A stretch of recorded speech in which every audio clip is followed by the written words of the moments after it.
Governor general of India and vice Roy of India के इस series में आज जिस वाइस रॉय के बारे में जानने वाले हैं, उस वाइस रॉय ने सफदरगंज एयरपोर्ट बनवाने में इम्पॉर्टेंट रोल अदा किया है।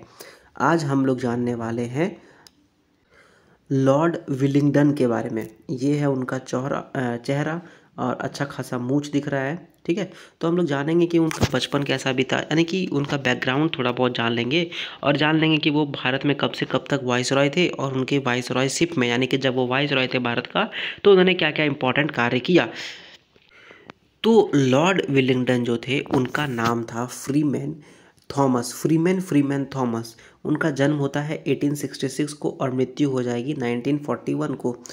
अब वो बनते हैं earl of Willingdon. Earl of Willingdon एक तरह का पोस्ट होता है जो कि ब्रिटिश एम्पायर देती है। ठीक है, अर्ल ऑफ विलिंगडन बनते हैं और वो जो अर्ल ऑफ विलिंगडन बनते हैं वो 1931 से 36 के बीच में बनते हैं और भारत में भी वो 1931 से 36 के बीच में वाइस रॉय और गवर्नर जनरल ऑफ इंडिया रहते हैं। ठीक है, 18 अप्रैल 1931 को वो वाइस रॉय ऑफ इंडिया बनते हैं। जब वो वाइस रॉय ऑफ कनाडा से जैसे ही वो हट जाएंगे, उसका 2 हफ्ते के बाद उनको वाइस रॉय ऑफ इंडिया बना दिया जाएगा 18 अप्रैल 1931 को। जब विलिंगडन भारत में आते हैं तो भारत में ग्रेट डिप्रेशन का बहुत ज़्यादा इफ़ेक्ट हुआ था। अब ग्रेट डिप्रेशन क्या था? ग्रेट डिप्रेशन अमेरिका से स्टार्ट हुआ। मेनली हुआ क्या, वहाँ पर जो इकोनॉमिक एक्टिविटीज़ है, यानी कि जो अर्थशास्त्र आर्थिक जो चीज़ें होती है, आर्थिक जैसे इंडस्ट्रीज़ वगैरह, वो सब बैठ रहा था और इसलिए लोगों के पास रोज़गार कम था और इसी कारण भारत में भी वो चीज़ें देखने को मिल रही थी ग्रेट डिप्रेशन से।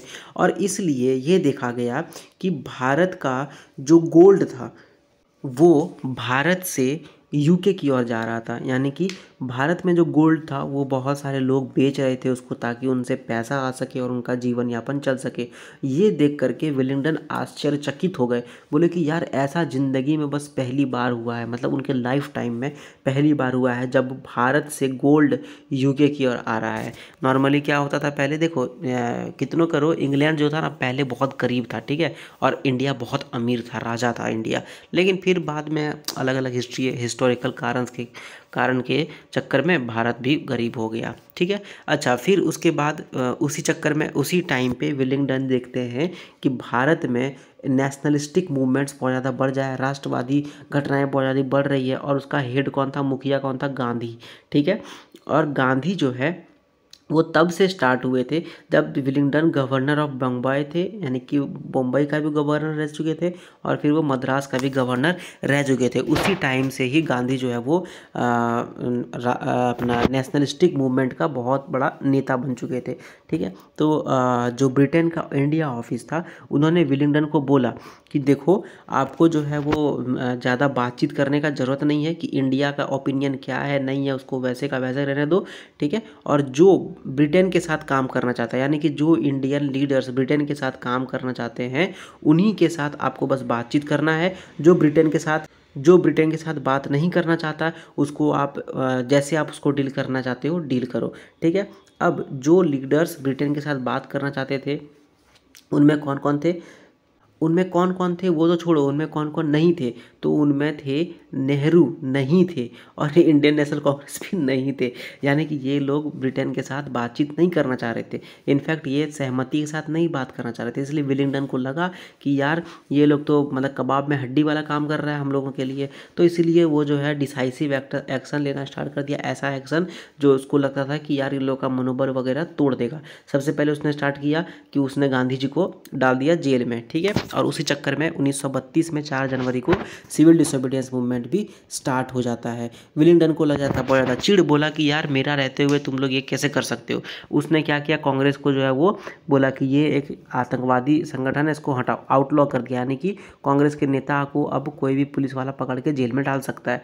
ठीक है, जितना वर्किंग कमेटी के लोग थे उनको राउंड अप कर दिया, प्रोविजियल कमेटी के लोग थे उनको राउंड अप किया, मतलब कि उनको पकड़ा गया। ठीक है, उनको जेल में ठूसा गया और उनको डाल दिया गया। जो कांग्रेस यूथ ऑर्गेनाइजेशन है, जैसे कि आज का डेट में बीजेपी का यूथ ऑर्गेनाइजेशन कौन है, एबीवीपी, कांग्रेस का एनएसयूआई, वैसा ही जो यूथ ऑर्गेनाइजेशन था उसको भी पकड़ा गया, उसके भी नेताओं को पकड़ा गया, उनको भी जेल वेल में डाला गया, है ना, लाठीचार्ज वगैरह किया गया।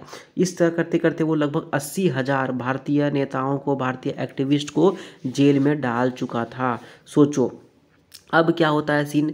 तो जितना मैक्सिमम लीडर लोग तो चला गया जेल में, ठीक है। अब जो लीडर लोग चला गया तो भी प्रोटेस्ट जो है वो चल रहा था, यानी कि हड़ताल वगैरह, आंदोलन वगैरह वो तो चल ही रहा था, है ना, वो चल रहा था। लेकिन पहले जो है वो बेजोड़ तरीके से चल रहा था, यानी कि संगठित होकर के। अब जो है वो संगठित नहीं रहा, वो टूटने लगा, ठीक है। कहीं पर हो रहा है प्रोटेस्ट, कहीं पर नहीं हो रहा है, ठीक है। उसके बाद बॉयकॉट जो था, यानी कि हम आपका चीज़ यूज़ नहीं करेंगे, वो वाला सीन जो है वो भी धीरे धीरे कम होने लगा। अब क्या हुआ ना कि उसको, मतलब देखो, भीड़ को एक गाइड करना होता है, ठीक है। तो भीड़ को गाइड करने वाला लोग नहीं बचा, इलीगल यूथ ऑर्गेनाइजेशंस आने लगा, यानी कि ऐसा यूथ ऑर्गेनाइजेशन जो कि गैर कानूनी है उसको पुलिस देखते ही पकड़ सकता था, ठीक है। तो ये सारी चीज़ें आने लगी। जो औरत हैं वो भी इन्वॉल्व होने लगी इस हड़ताल में, इस आंदोलन में, ठीक है। लेकिन ये सारी चीज़ें जो है वो एक तरफ से एक साथ में नहीं चल पा रहा था, क्योंकि उनको गाइड करने वाला नेता ही नहीं था। सारे नेता को तो ये जेल में डाल दिया था, ये विलिंगडन साहब, ठीक है। अच्छा, इसके कारण क्या होता है कि कहीं कहीं पर टेररिज्म भी हो जाएगा, यानी कि अपना आतंकवादी घटनाएं भी होगी, खास करके नॉर्थ वेस्ट फ्रंटियर प्रोविंस में, जो आज का डेट में पंजाब, जम्मू कश्मीर का नीचे वाला एरिया जो है, हिमाचल प्रदेश वाला एरिया, हिमाचल प्रदेश तो नहीं कह सकते हैं, अपना पंजाब इस्लामाबाद वाला एरिया, यहाँ पर जो है वो थोड़ा बहुत आतंकवादी घटनाएं भी होगी। गांधी जो है 1933 तक उनको जेल में डाला जाएगा, उसके बाद फिर उनको निकाल दिया जाएगा। अब जो विलिंगडन है वो कुछ कुछ चीज़ें बनाएंगे भी। कैसे, क्या क्या चीज़ें बनाएंगी, तो विलिंगडन जो है उन्हीं का हाथ था जब लॉर्ड बराज बनाया जाएगा, ठीक है। लॉर्ड बराज बनाया जाएगा कहाँ पर, तो इंडस रिवर का जो पानी है उसको लगा करके एक बराज बनाया। बराज क्या होता है कि एक पानी आ रहा है यहाँ पे, इसको डैम टाइप का कह सकते हो, छोटा मोटा डैम कह सकते हो, ठीक है, छोटा मोटा डैम कह सकते हो, वो बराज बन जाएगा। अब बराज से क्या होगा कि जो थार डेजर्ट है ना, जो आज का डेट में गुजरात वाला एरिया में है, राजस्थान वाला एरिया में है, यहाँ पर जो थार डेजर्ट है, इनफैक्ट वो तो गुजरात का एरिया में ही है, तो जो थार डेजर्ट है वहाँ पर पानी की सुविधा हो सकेगी और लोग जो है वो अपना खेती बाड़ी कर सकेंगे। तो ये कितना बड़ा बात हो गया उस टाइम के ज़माने के हिसाब से, है ना। उसके बाद विलिंगडन ने विलिंगडन एयरफील्ड का स्थापना किया, जो कि बाद में उसका नाम चेंज कर दिया गया सफदरगंज एयरपोर्ट, ठीक है, जो दिल्ली में है। उसके बाद उनको रॉयल बॉम्बे याच क्लब में नहीं घुसने दिया गया। सोचो, वो जबकि वाइसरॉय थे भारत का, उनके दोस्तों के साथ, इंडियन फ्रेंड्स के साथ रॉयल बॉम्बे याच क्लब में घुसने नहीं दिया गया। विलिंगडन जो है वो गुस्सा गए और इसी कारण उन्होंने विलिंगडन स्पोर्ट्स क्लब बॉम्बई में उनका स्थापना कर दिया, और जहां जो कि आज तक चल रहा है, और उसमें इंडियंस और ब्रिटिश दोनों जो है आकर के आज के डेट में भी वहाँ पर खेलते करते हैं, जो भी करते हैं वो तो उनका मसला है, ठीक है। तो ये चीज़ था। अच्छा, अब उनके राज्य में उनका जो कार्यकाल था उसके बीच में क्या क्या इंपॉर्टेंट घटनाएं घटी, एक बार फिर से हम लोग उसको रिग्रुप कर लें, उसको फिर से एक बार रिवाइज कर लें।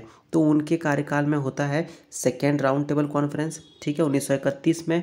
उसके बाद सिविल डिसोबीडियंस मूवमेंट फिर से चालू हो जाएगा। उन्हीं के कार्यकाल में कम्युनल अवार्ड होगा। कम्युनल अवार्ड में क्या था कि जो हरिजन थे, जिसको हरिजन समझते थे गांधी जी, तो उनको अलग तरीके से जो है वो उनको अलग, जैसे हिंदू मुस्लिम करता है ना, वैसे ही कहा गया कि हरिजन को अब हम अलग तरह से वोट देने का अधिकार देंगे। तो इसी के लिए वो कम्युनल अवार्ड लेकर के आया था, ठीक है। उसके जवाब में क्या होता है, तो उसके जवाब में गांधी जी ने यरवाड़ा जेल में, जब भी वहाँ पर वो कैद थे, फास्ट अनटू डेट, यानी कि मरने तक वो उपवास रखने का प्रण ले लेते हैं। और तब होता है पूना पैक्ट, किसके किसके बीच में, बी आर अम्बेडकर और गांधी के बीच में, ठीक है। उसके बाद होगा 1932 में थर्ड राउंड टेबल कॉन्फ्रेंस, इसका कोई मतलब नहीं बनेगा। उसके बाद individual civil disobedience movement launch किया जाएगा 1933 में। फिर गवर्नमेंट ऑफ इंडिया एक्ट आएगा 1935 में, और गवर्नमेंट ऑफ इंडिया एक्ट जैसे ही आएगा तो क्या हो जाएगा, बर्मा जो आज का डेट का म्यांमार है उसको भारत से अलग कर दिया जाएगा। यहाँ पर बन जाएगा म्यांमार और यहाँ पर हो जाएगा इंडिया। सोचो अगर म्यांमार भी इंडिया का पार्ट होता है, कितना मज़ा आता है ना। उसके बाद 1936 में ऑल इंडिया किसान सभा का गठन किया जाएगा, और इसको गठन करने वाला का इंसान का नाम क्या होगा, आचार्य नरेंद्र देव और जयप्रकाश नारायण, ठीक है, सॉरी गड़बड़ हो गया। इंडियन किसान सभा को स्वामी सहजानंद सरस्वती शायद उसको गठित करते हैं और कांग्रेस सोशलिस्ट पार्टी को आचार्य नरेंद्र देव और जयप्रकाश नारायण जो है वो गठित करते हैं 1934 में। ठीक है, बर्मा जो है भारत से अलग हो जाएगा 1935 में। तो ये सारी चीज़ें की थी इन भाई साहब के कार्यकाल में, इतनी सारी चीज़ें घटित हुई। ठीक है, ये है वो भाई साहब, है तो दिखने में स्मार्ट, बट क्या कर सकते हो, है ना। हम लोगों के लिए तो उतना कुछ काम उम किए नहीं है और बाकी सबको जेल भी ठूस दिए। खैर, अगर आपको ये वीडियो अच्छा लगा तो आप इसको लाइक करो, दोस्तों के साथ शेयर करो, कुछ पूछना है बताना है तो कमेंट करो, चैनल को सब्सक्राइब करो एंड और वीडियोस देखते रहो and thank you. Wait a second, let me type thank you.